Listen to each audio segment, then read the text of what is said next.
প্রিয় দর্শক, স্বাগত আজ দুপুরে। আপনাদের সঙ্গে আছি আমি নুসাত সাওম। সবাইকে শুভেচ্ছা জানিয়ে শুরু করছি আজ দুপুরের আজকের আয়োজন।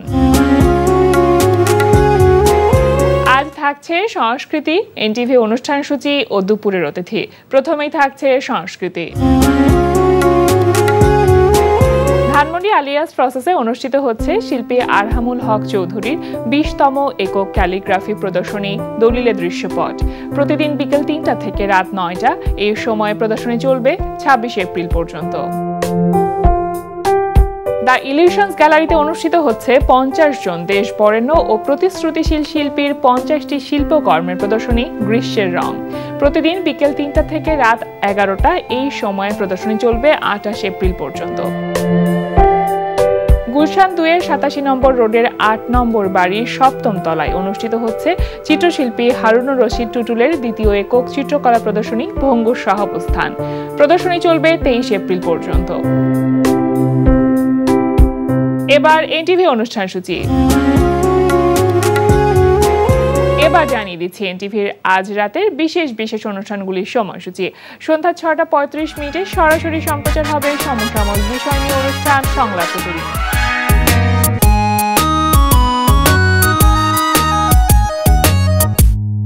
রাত 8:20 থাকছে মাবরুর রশিদ বান্নার পরিচালনায় ধারাবাহিক নাটক ছাত্রাবাস।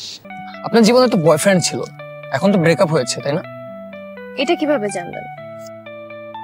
আপনাকে স্টক করতে গিয়ে দেখে ফেলেছি।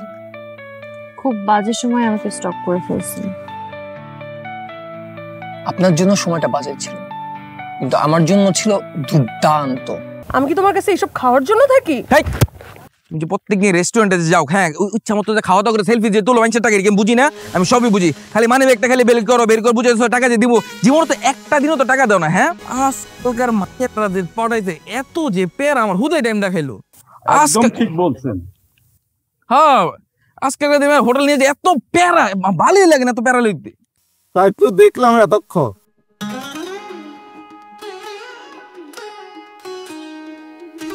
আব্বা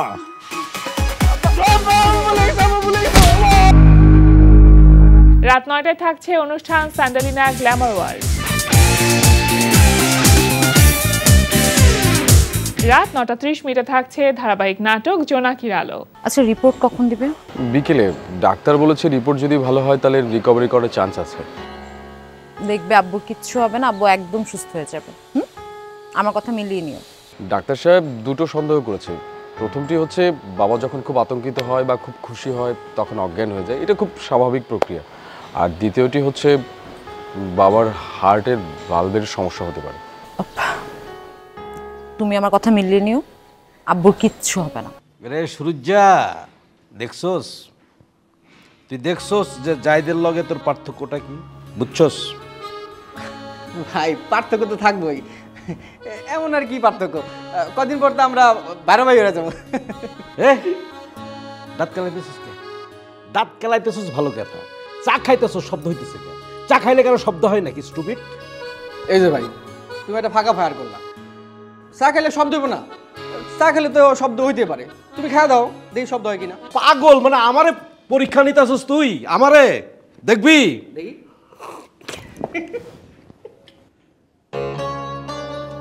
না মানে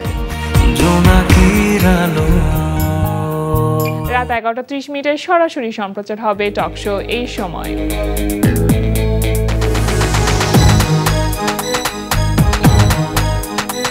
এই ছিল এনটিভির আজ রাতের বিশেষ অনুষ্ঠানগুলির সময়সূচি।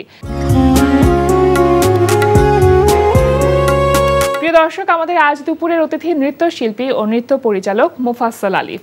শুভ দুপুর। শুভ দুপুর। কেমন আছেন? আলহামদুলিল্লাহ আমি ভালো আছি, আপনি কেমন আছেন? আমি খুব ভালো আছি এবং আমার কাছে খুবই ইন্টারেস্টিং লাগছে যে আপনি একজন নৃত্যশিল্পী এবং নৃত্য পরিচালক একই সাথে। এবং আরও একটা ইন্টারেস্টিং পার্ট হচ্ছে যে আপনি জাহাঙ্গীরনগর বিশ্ববিদ্যালয়ের মাইক্রোবায়োলজিতে লেখাপড়া করার পরও নিজেকে একজন শিল্পী হিসেবে প্রতিষ্ঠিত করতে পেরেছেন বা সফলতার সেই পথে হাঁটছেন। সুতরাং আপনার সাথে গল্পটা বা আড্ডাটা চমৎকার হবে নিঃসন্দেহে। এই যে একজন শিল্পী হিসেবে বেড়ে ওঠা, এটার শুরুটা বা এই যে আগ্রহের জায়গাটা তো আসলে একদিনে তৈরি হয়নি, নিশ্চয়ই কাউকে দেখে অনুপ্রাণিত হয়েছেন, কাউকে দেখে ভালো লাগা তৈরি হয়েছে। সেই বিষয়টা কিভাবে ঘটেছিল? আমি মনে করি যে শিল্প বিষয়টা এটা মনে হয় যে এটা গড গিফটেড বা ভিতরে থাকে আমার মনে হয়। আমি যেটা করেছি, কারণ আমি একটা গ্রামে বড় হয়েছি, সো ওখানে কোনো নাচের স্কুল ছিল না, বাট আমার কেন যে নাচ ভালো লাগতো। আমি আমার এলাকায় ছোটবেলায় যাত্রাপালা, নাটক, তারপর ওই সময় ভিসিআর ছিল। ময়মনসিংহের ভালুকাতে আর কি, ভালুকার একটা গ্রাম, হোসেনপুর আর কি। সো ওই সময় ছোটবেলায় আমার ভালো লাগতো, নট অনলি ড্যান্স, আমি ছবি আঁকা বা গান এগুলো ভালো লাগতো। তারপর কিন্তু কখনো এইভাবে শেখা হয়নি যে আমি নৃত্যশিল্পী হব বা কি হব, এইরকম কোনো প্ল্যান ছিল না। বাট আস্তে আস্তে যখন আমি বড় হই, আমি বিশ্ববিদ্যালয়ে পড়াশোনা করি, তখন একটা সময় মনে হলো যখন আমি I should choose this one, মানে আমাকে আমি ভিতর থেকে আমি ফিল করতে পেরেছি, মানে আমি এটা হওয়ার জন্যই মনে হয়, এটার জন্যই মেবি আমি জন্মেছি, এটা মনে হয়েছে আমার, এটা ফিল করতে পেরেছি। সেটা বিশ্ববিদ্যালয়ে আসবার পরে? ইয়েস। তখন আপনি নাচ শেখা শুরু করলেন? হ্যাঁ, এর আগে আমি নাচ করেছি, বাট শিখিনি ওইভাবে, কোথাও শেখার সুযোগ হয়নি। পড়াশোনায় খুব মানে বিজ্ঞান বিভাগে পড়াশোনা করতাম, অনেক পড়াশোনার প্রেশার থাকতো, তারপর প্রাইভেট টিউশনি সব মিলে মানে আমার হয় নাই। তারপর ইউনিভার্সিটি ভর্তি জাহাঙ্গীরনগর, তো আমরা জানি যে সাংস্কৃতিক রাজধানী বলা হয়, ওখানে যে ভাইবটা আমি পেয়েছি, যে একটা পরিবেশ, এটা আমাকে সত্যি ইনফ্লুয়েন্স করেছে। আমি যখন মুক্ত মঞ্চে রেগুলার পারফরমেন্স করতাম, তখন অডিয়েন্সেস আমাকে মানে একটা ভালোবাসা বা একটা পাইতাম, আমার মনে হইতো যে ইন্সপাইরেশন, সত্যি কথা, এটা জাহাঙ্গীরনগর না হইলে আদৌ হতো কিনা আমি জানি না। তারপর আমি তখন মাইক্রোবায়োলজিতে পড়াশোনা করি, প্ল্যান ছিল হয়তো বা মেডিকেল মাইক্রোবায়োলজিস্ট হব, কিছু বড় গবেষণা করব, এরকম প্ল্যান ছিল। নাচের দিকে আসবার কোনো পরিকল্পনাই ছিল না। আমি প্রফেশনালি যে শুধু ডান্স করব এটা আমার প্ল্যান ছিল না। ভালো লাগতো, শখের বশে করা। হ্যাঁ, আমি নিজে নাচতে ভালো লাগতো, আমার দেখতে ভালো লাগতো, যাদের আমি নাচ পছন্দ করি, মানে পরিবেশটা ভালো লাগতো। তারপর যখন আমি দেখি যে না, আমি একটা ভালো ইন্সপিরেশন পাচ্ছি এবং আমার মনে হচ্ছে যে আমি পারবো, তারপর আমি ছাত্র অবস্থায় আমি সিদ্ধান্ত নিয়ে নিয়েছি যে I want to be a dancer। আচ্ছা, এটা ছাত্র অবস্থায়। হ্যাঁ। তারপর নাচ শিখতে কোথায় গেলেন আপনি? আমার আমার প্রথম গুরু ঢাকায় MR ওয়াসেক স্যার, নন্দনকোলা কেন্দ্র। সো ওখানে আমার প্রথম শেখা হাতে করি, ওনার কাছে আমি কয়েক বছর শিখি। তারপর আমার মনে হলো যে আমি অন্য ধরনের নাচ আমার বেশি ভালো লাগে। কি ধরনের নাচ? কন্টেম্পোরারি, জ্যাজ, একটু কি বলে, আমার মনে হয় যে শিল্পের না কোনো ব্যারিয়ার থাকে না। শিল্প তো শিল্প, এখানে আমরা বলতে পারি এটা আমাদের, ওইটা ওদের। আমার মনে হয় এটা আমি আগে থেকে এইভাবে ভাবি, যেটা আমাদের দেশে এখনো প্রচলিত, যে আমাদের এটা করতে হবে। শিল্পের মধ্যে নান্দনিকতা বোধ থাকতে হবে, এটা হচ্ছে মূল বিষয়, এটা মূল উপাদান। তো তারপরে ওখানে শিখতে যাবার পরে তখনই আপনি সিদ্ধান্ত নিয়ে ফেললেন যে আপনাকে যেভাবে হোক নৃত্যশিল্পী হতে হবে। তারপর নৃত্য মানে তো একটা কঠোর সাধনা বা একটা পরিশ্রমের বিষয়, এবং সেটার জন্য অনেক প্র্যাকটিস করতে হয়। সেই প্র্যাকটিস করবার সময়টা কি ছাত্র অবস্থায় পেতেন আপনি? ওইটা না, আমাকে না অনেক ম্যানেজ করতে হতো। লাইক আপনি হয়তো বা জানেন যে আমাদের প্রচুর ল্যাব ওয়ার্ক থাকে মাইক্রোবায়োলজিতে। সো ওইখানে দেখা যেত যে আমাদের অনেক সময় গ্রুপ করে দিত, যে এই 3জন 4জন মিলে আমার বন্ধু বান্ধবরা অনেক হেল্প করতো, যে ক্লাস শেষে তোর একটু আমারটা করে দিয়ে আমি যাই। মানে ওই একটু ফাঁকিবাজি করার সুযোগটা ছিল। ফাঁকিবাজি ওইটা তো আসলে ইচ্ছাকৃতভাবে করি নাই, মানে আমার তো এখানে ক্লাস থাকতো, হ্যাঁ ব্যালেন্স করতে। তো দেখা যায় যে ক্লাস শেষে বা কোনো ক্লাসে অ্যাটেন্ডেন্স দিয়ে স্যারকে বলে, কোনো স্যারও আমাকে সাপোর্ট করতো, মানে আমি দৌড় দিয়ে ক্লাসে চলে আসতাম। আবার আমি পারফরমেন্স করতাম রেগুলার স্যারের গ্রুপের সাথে। সো রিহার্সাল থাকতো আমাদের। দেখা যেত যে ক্লাসটা শেষ করে লাঞ্চ না করেই বাস ধরে চলে আসছি ঢাকায়।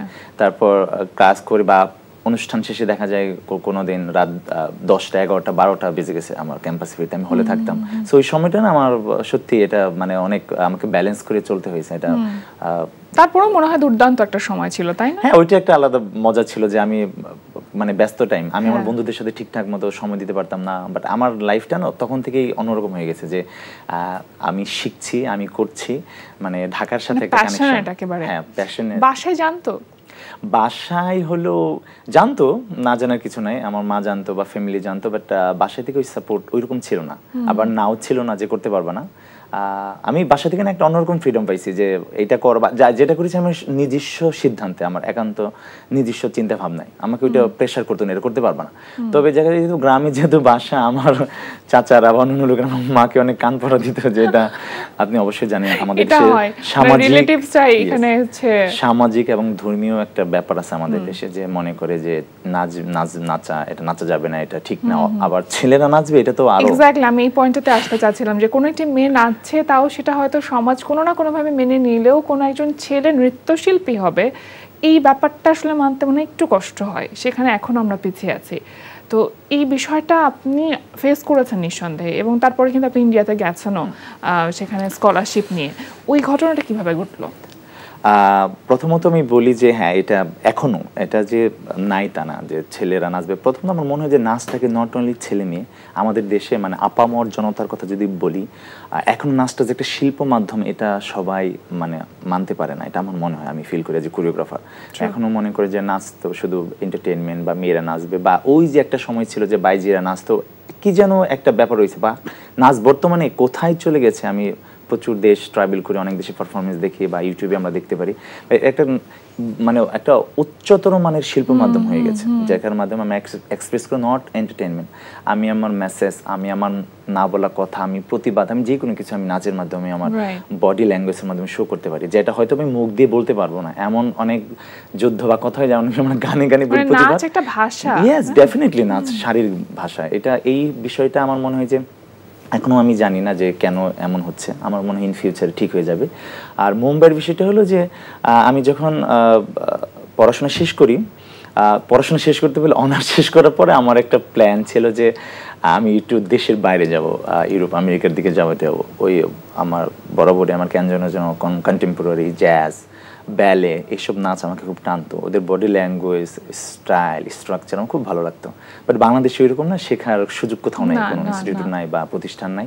তারপর আমি ট্রাই করলাম, আসলে খুব কঠিন, স্কলারশিপ বা অন্যান্য কিছু, আর আমার ওইভাবে কোনো সাপোর্ট ছিল না। আমি যা যা করতাম নিজে নিজে করতাম, শেখা বা অন্যান্য বিষয়গুলো। তারপরে আমি ভাবলাম হয় নট ইন্ডিয়া, কারণ ভারত অলরেডি সারা বিশ্বে নাচকে নেতৃত্ব দিচ্ছে, খুব ভালো পজিশনে আছে, ওরা কয়েকবার ওয়ার্ল্ড ড্যান্স চ্যাম্পিয়নশিপ জিতেছে। তারপর আমি ট্রাই করলাম, আমার তো আগে থেকে পছন্দ টেরেন্স লুইস, অবশ্যই আপনার পছন্দ হওয়ার কথা মেবি, ওনাকে বাংলাদেশে খুব পছন্দ করে টেরেন্স লুইস স্যারকে। দেন ওনার একটি স্কলারশিপ প্রোগ্রাম চলছিল, PSP, performance scholarship programme, 2 years. এটা লার্ন অ্যান্ড আর্ন প্রোগ্রাম, যারা অলরেডি নাচ করে, ইয়াং, ডেডিকেটেড, তাদেরকে অডিশনের মাধ্যমে তার একটা সুযোগ করে দেয়, এখানে নাচ শিখতে পারবে, আবার ওদের সাথে পারফরমেন্স করবে, দে উইল গেট পেইড, মানে পেমেন্টও করবে। সেটা আমার জন্য খুবই ভালো একটা অপরচুনিটি। বাট ওরা আমাকে বললো তোমাকে মুম্বাই আসতে হবে অডিশন দিতে। কত বছরের জন্য? এটা 2 বছরের। বাট ওরা আমাকে বলে যে মুম্বাই আসতে হবে অডিশন দেওয়ার জন্য। তখন আমি স্টিল স্টুডেন্ট, এই ভিসা ম্যানেজ করে, এয়ার টিকিট করে এত দূরে যাওয়া, যদি সিলেক্ট না হই তো সব লস প্রজেক্ট। তারপর আমি ওদেরকে সামহাও ম্যানেজ করলাম যে আমাকে অনলাইন অডিশন নেওয়া যায় কিনা। দেন ওরা হ্যাঁ, আমি অনলাইন অডিশন দিয়ে সিলেক্ট হই। তারপরে আমার জানি, সত্যি কথা আমার আসল জার্নিটা যে আমি যে স্বপ্নের জগতে বাস করতে চেয়েছিলাম সেটা শুরু হয় মুম্বাই যাওয়ার পরে। ওখানে আমি আসলে বুঝতে পারি, শিখতে পারি একজন শিল্পীকে কিভাবে পরিবর্তন করতে হয়, গ্লোবালাইজেশনের এই যুগে বিশ্বায়নের সাথে তাল মিলিয়ে বৈশ্বিক নৃত্যশিল্পী কিভাবে হতে হয়, ওখানে গিয়ে আমার শেখা এবং জানা। এখন তো আপনি একদম প্রফেশনালি কাজটা করছেন এবং আপনার একটা ডান্স টিমও আছে। ডান্স টিমটা আসলে কবে থেকে তৈরি করলেন বা কিভাবে আসলে তৈরি হলো সেটা? এটা আসলে যে আমি বললাম 2020-এ যখন কোভিড টাইম হয় তখন আমি দেশে ব্যাক করি। খুব একটা আমরা জানি যে খুব একটা সংকটময় অবস্থা তখন চলছিল। তারপর আস্তে আস্তে যখন দেশের অবস্থা নর্মাল হতে শুরু করে তখন আমি ভাবলাম যে আসলেও আমি তো আসলে টেরেন্স লুইস থেকে অনেক ইন্সপায়ার্ড, মানে he is like my idol. So আমি ভাবলাম যে আমি একা আলিফ আসলে তেমন কিছু করতে পারবো না, আই নিড এ স্কোয়াড, একটা বাহিনী দরকার। এটাকে আমি এইভাবে ভাবতাম, বাহিনী মানে এরকম বাহিনী যে আমি যে থট, আমি যে ফিলোসফি ধারণ করে এসেছি, আমি যেটা শিখে এসেছি, আমি যেটা লালন করতে চাই, সেটা আমি আমার একটা বাহিনী তৈরি করতে চাই। সেই মানে ধারাটা, সেই চিন্তা ভাবনাটা আসলে সামনে সেখান থেকে আলিফিয়া স্কোয়াড। আলিফিয়া মিন্স, অনেকে বলে why আলিফিয়া। Alif means thought of Alif, philosophy of আলিফ, মানে আমি কি ভাবি বা আমি কি লালন করি সেটা নিয়ে একটা দল তৈরি করি, আলিফিয়া স্কোয়াড।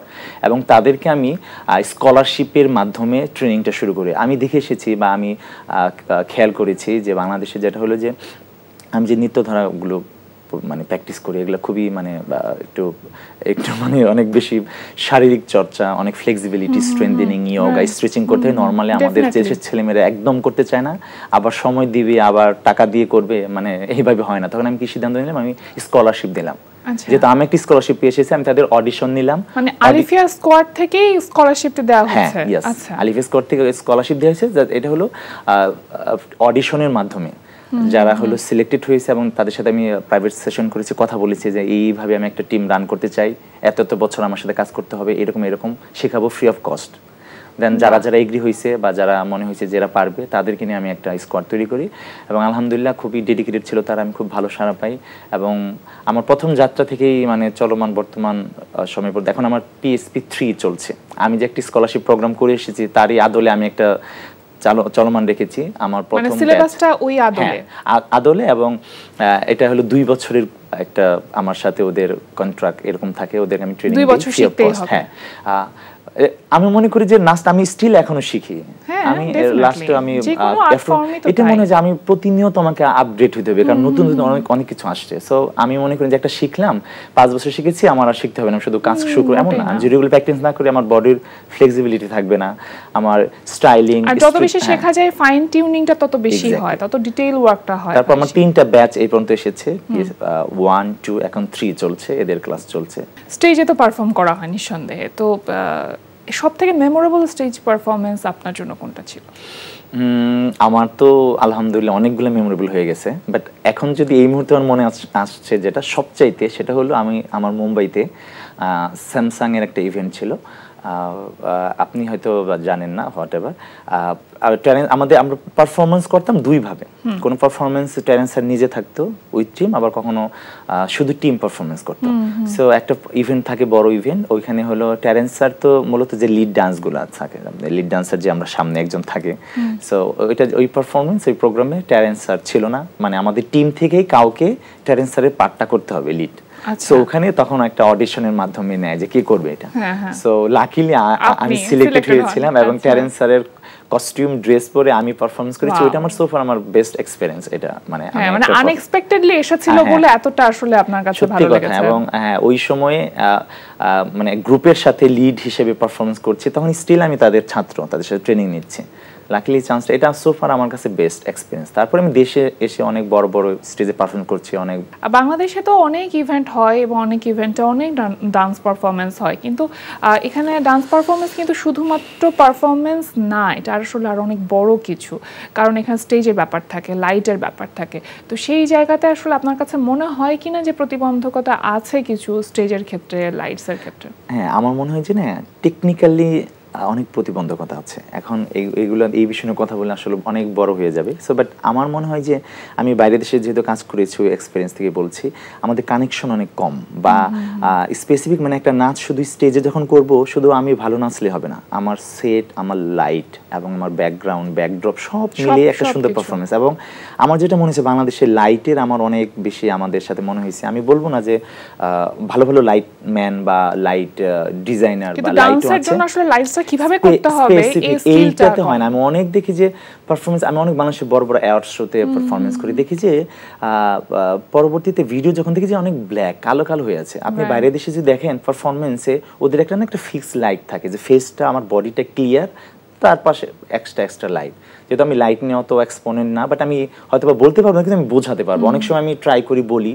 আর ব্যাপার থাকে আমাদের না অন দ্য স্পট, লাইক আজকে আমার শো, আমি লাইট ডিজাইনারকে বললাম এরকম লাগবে, উনি হয়তো বা খেয়ালই রাখতে পারে না, মনেও রাখতে পারে না। আমার মনে হয় এই রিহার্সালটা আরও বেশিও দরকার। বাট আমরা যখন নিজেরা প্রোডাকশন করি, রিহার্সালে আমাদের লাইটম্যান বা ডিজাইনার দিয়ে আমরা ডিসকাস করি, ডিজাইন করি, সাথে রিহার্সাল দেখে তখন বেটার হয়। আমার এমন অনেক ইভেন্ট হয়েছে যে লাইট ডিজাইনারকে আমি বুঝিয়ে দিয়েছি কিন্তু ওই কিউটা ধরতে পারেনি। সো আমার মনে হয় যে লাইটের কারণে আমাদের যে রেকর্ডিং শোগুলা বা যেগুলি স্ক্রিনে দেখে ওইগুলো অনেক জায়গায় মার খেয়ে যায়।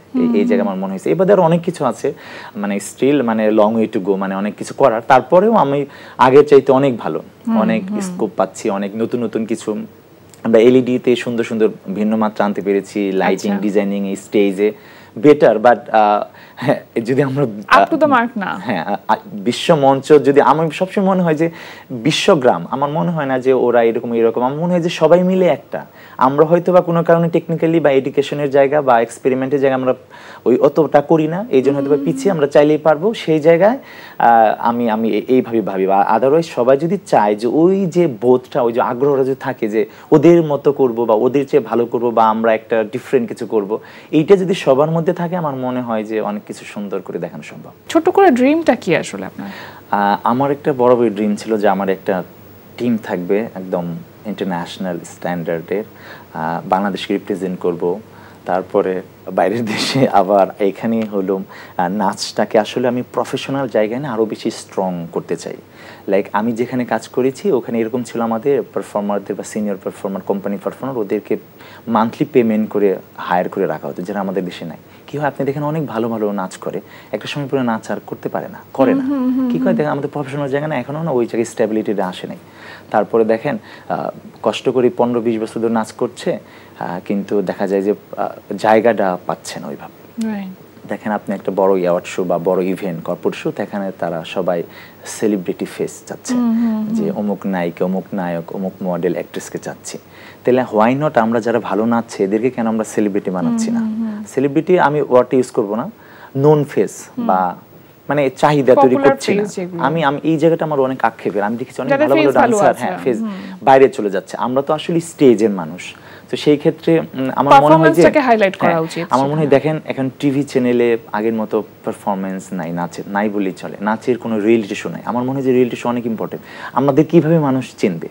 যখন পত্রিকার পেজ খুললে আমাদের ছবি দেখবে, টেলিভিশন খুললে আমাদেরকে দেখবে, তখন তো চিনবে, তখন মানুষ জাজমেন্ট করতে পারবে কে ভালো করছে, কে কি করছে। সো এই জায়গাতে মনে হয় যে তখন ফেস ভ্যালুটাও কিন্তু ক্রিয়েট হচ্ছে। আমার মনে হয় যে অবশ্যই ফেস ভ্যালু ইম্পর্টেন্ট, কিন্তু ট্যালেন্টকে ছাড়িয়ে নয়। সবার আগে প্রতিভাটা ইম্পর্টেন্ট, প্রতিভাটা শিল্প, হ্যাঁ। এবং সবাইকে যে ফেস ভ্যালু হয়ে অনেক হইতে এমনও না, ওটা অনেকেই মনেও করে না। বাট আমার মনে হয় যে এটা না করলে না আমরা আগাইতে পারবো না। নাচ শিল্পটাকে নিয়ে ওই জায়গায় আমরা মানে ওই ভাবনার যে পরিবর্তন সেটা হবে না। আসলে মেধা, সাধনা এবং পরিশ্রম এইগুলোকে সমন্বয় করেই তো আসলে শিল্পটা তৈরি হয়। এবং শিল্পকে দেখবার জন্য আসলে যারা অডিয়েন্স আছে তাদেরও সচেতন থাকাটা জরুরি, কারণ সুস্থ বিনোদনের সাথে থাকতে হবে আমাদের, এটা সবসময় মাথায় রাখতে হবে। অনেক ধন্যবাদ ভাই, আপনার সাথে কথা বলে ভীষণ ভালো লাগলো। সকল কাজের জন্য শুভকামনা। আজকে আমাদের আয়োজনে আসবার জন্য ধন্যবাদ। আপনাকে অনেক অনেক ধন্যবাদ, খুব ভালো লাগলো আপনার সাথে কথা বলে। আর এনটিভিকে ধন্যবাদ আমাকে আমন্ত্রণ জানানোর জন্য, এবং সবাই আমার জন্য দোয়া করবেন। Thank you. অবশ্যই। প্রিয় দর্শক, আমরা চলে এসেছি অনুষ্ঠানের শেষ প্রান্তে। অনুষ্ঠান সম্পর্কে আপনার মতামত জানাতে মেইল করুন আজ দুপুরে @ntvbd.com-এ। বিশ্বের যে কোনো প্রান্ত থেকে যে কোনো সময় আজ দুপুরে দেখতে ভিজিট করুন আমাদের পূর্ণাঙ্গ ওয়েব পোর্টাল www.ntvbd.com। এছাড়া এনটিভি সব জনপ্রিয় অনুষ্ঠান ও খবরের আপডেট পেতে ভিজিট করুন আমাদের ইউটিউব চ্যানেল ও ভেরিফাইড ফেসবুক পেজে। সবার মঙ্গল কামনায় আজকের মতো এখানেই শেষ করছি। শুভ দুপুর।